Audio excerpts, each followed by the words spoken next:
সাবেক প্রধানমন্ত্রী দিল্লিতে অবস্থানকারী আওয়ামী লীগের সভানেত্রী শেখ হাসিনা যে কোনো সময় দেশে ঢুকে পড়তে পারেন। তিনি নিজে এমনটা দাবি করে আসছেন। গত 2 দিন আগেও তার একটি যে অডিও রেকর্ড আমাদের সামনে এসেছে, সেখানেও তিনি বলছেন যে আমি আসছি এবং তার দৃষ্টিতে যারা অপরাধী তাদের বিচার তিনি করবেন, দলীয় নেতাকর্মীদের উদ্দেশ্যে বলছিলেন। এখন তিনি কি সত্যিই আসছেন? আর যদি এসে থাকেন, সরকারের পক্ষ থেকে কি ব্যবস্থা নেওয়া হয়েছে এমন প্রশ্ন কোথাও কোথাও থেকে উঠছে। ঠিক এই ধরনের একটি রিপোর্ট করেছে ভারতের কোনো কোনো গণমাধ্যম, যেমন দ্য ওয়ালে একটি প্রতিবেদন প্রকাশিত হয়েছে 9 এপ্রিল বুধবার। এই প্রতিবেদনে যেটি বলা হচ্ছে যে শেখ হাসিনাকে দেশে ফেরাতে গোপনে তৎপর বা সক্রিয় হয়ে উঠেছে আওয়ামী লীগ। সংগঠনের প্রতিটি ইউনিট থেকে 200 থেকে 250 নেতাকর্মী 1 সপ্তাহের মধ্যে ঢাকা জড়ো হতে নির্দেশ দেওয়া হয়েছে এবং এ ধরনের একটি গোপন রিপোর্ট বাংলাদেশের অন্তর্বর্তীকালীন সরকারের হাতে পৌঁছেছে। সেই রিপোর্টের ভিত্তিতে পুলিশ সদর দপ্তর থেকে বেশ কিছু নির্দেশনা দেওয়া হয়েছে। সেই নির্দেশনা কি বলা হয়েছে, যেটি এই প্রতিবেদনে বলা হচ্ছে, দাবি করা হচ্ছে। 1 নম্বর হচ্ছে সকলের গতিবিধি পর্যবেক্ষণ করতে হবে। যাদের বিরুদ্ধে মামলা, মোবাইল ট্র্যাকিং এর মাধ্যমে তাদের চিহ্নিত করে গ্রেপ্তার করতে হবে। 3, গুরুত্বপূর্ণ স্থানে চেকপোস্ট তৈরি করতে হবে। 4, ফেরিঘাট, রেল স্টেশন ও বাস স্ট্যান্ডের উপর নজরদারি বাড়াতে হবে।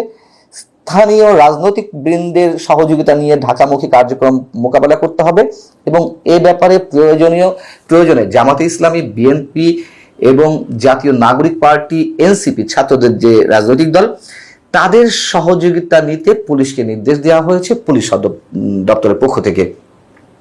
এই নির্দেশনায় আরো যা বলা হয়েছে তা হচ্ছে সব ধরনের সামাজিক যোগাযোগ মাধ্যমে নজরদারি চালাতে হবে।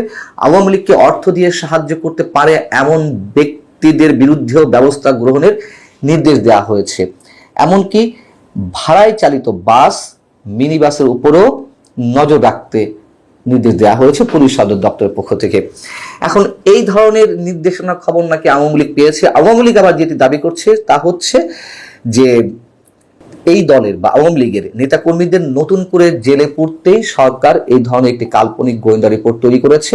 সেই সঙ্গে আওয়ামী লীগ এও বলছে যে শেখ হাসিনা অবশ্যই দেশে ফিরবেন একদিন এবং সসম্মানেই ফিরবেন।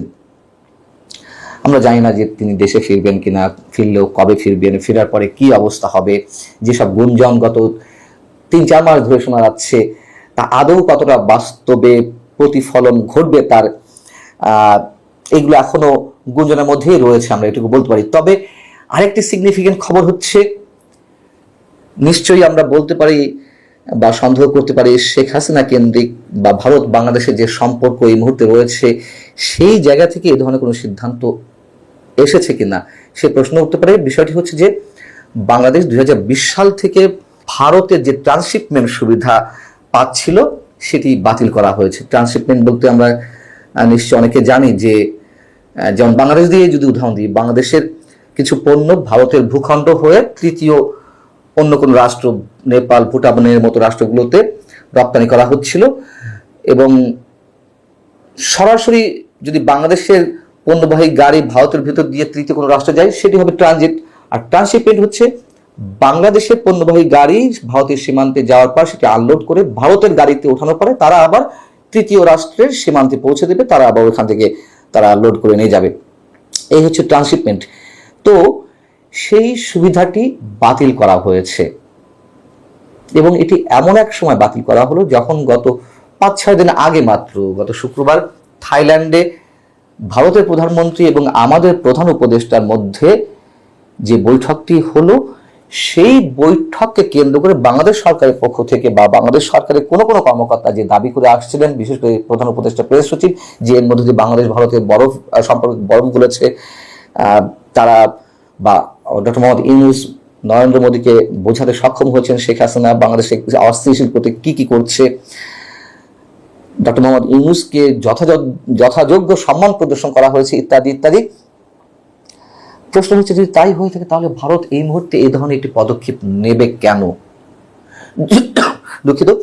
যদিও ভারতের পররাষ্ট্র মন্ত্রণালয়ের মুখপাত্র রণধীর জয়সওয়াল এই বিষয়ে সাংবাদিকদের প্রশ্নের জবাবে যেটি বলেছেন তা হচ্ছে, তিনি বলছেন বাংলাদেশে প্রদত্ত ট্রান্সশিপমেন্ট সুবিধার ফলে আমাদের বিমানবন্দর এবং বন্দরগুলোতে দীর্ঘ সময় ধরে উল্লেখযোগ্য যানজট তৈরি হয়েছিল।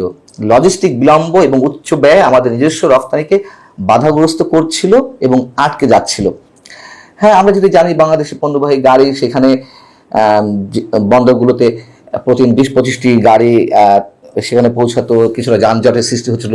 সেখানকার পোশাক রপ্তানিকারক যারা ব্যবসায়ী রয়েছেন তারাও দীর্ঘদিন ধরে এই আপত্তি জানিয়ে আসছিলেন যে বাংলাদেশে এই সুবিধাটা বাতিল করা হোক, বাংলাদেশের কারণে তাদেরকে নানান ধরনের জটিলতায় পড়তে হচ্ছে। কিন্তু এই মুহূর্তে কেন, যখন বাংলাদেশ ভারতের দুই সরকার প্রধানের বৈঠক নিয়ে অনেকটা আশাবাদী হওয়ার সুযোগ তৈরি হয়েছিল কারো কারো মধ্যে, সেখানে এই ধরনের একটি সিদ্ধান্ত নেওয়াতে কি এটি মনে হচ্ছে না যে ভারত আসলেই কোনো অর্থনৈতিক চাপে বাংলাদেশকে ফেলতে যাচ্ছে বা বাংলাদেশকে বিশেষ কোনো চাপে ফেলতে যাচ্ছে? আবার এই প্রশ্ন উঠতে পারে যে ভারত থেকে তো পণ্য বাংলাদেশে আসছে, বরং শেখ হাসিনার সময় গত শেষ বছরে যে পরিমাণ পণ্য এসেছিল তার চেয়ে 17% পণ্য 2024-25 অর্থ বছরের প্রথম 9 মাসে 17% পণ্য বেশি এসেছে। ভারত তো বন্ধ করেনি পণ্য পাঠানো, যদিও পণ্য পাঠাতে গেলে তাদের তো অর্থনৈতিক ক্ষতি হবে। কিন্তু এই ধরনের কোনো বিশেষ চাপে ভারত রাখতে শুরু করেছে কিনা বাংলাদেশকে আমরা জানি না। বিষয়টি হয়তো তেমন হতেও পারে, নাও পারে। তবে যদি এটি করে থাকে তাহলে আমার মনে হয় এটি ভারতের যদি এই ধরনের কোনো উদ্দেশ্য থেকে থাকে সেটি মোটেই সমীচীন হচ্ছে না। তাহলে বাংলাদেশেও ভারত যে ধরনের সুবিধা পাচ্ছে সেগুলোকে বাংলাদেশ বাতিল করে দিবে, এমন একটা পর্যায়ে কি আমরা যেতে চলেছি? আবার এই কথাও বলা যায় যে মংলা বন্দর ভারত এবং চীন মংলা বন্দর আধুনিকীকরণের জন্য অর্থ দিচ্ছিল, অর্থ দেওয়ার প্রতিশ্রুতি ছিল। সেখানে চীন সফরের পর বা চীন সফরের সময় আমাদের প্রধান উপদেষ্টা যে প্রতিশ্রুতি দিয়ে আসছেন যে মংলা বন্দর শুধুমাত্র চীনের তত্ত্বাবধানে পরিচালিত হবে বা ব্যবহার করা হবে, যদি এটি হয়ে থাকে তাহলে আবার অন্যরকম হিসাব হয়েছে তো বটেই। এখন জটিল একটা সমীকরণে এসে আমরা দাঁড়িয়েছি।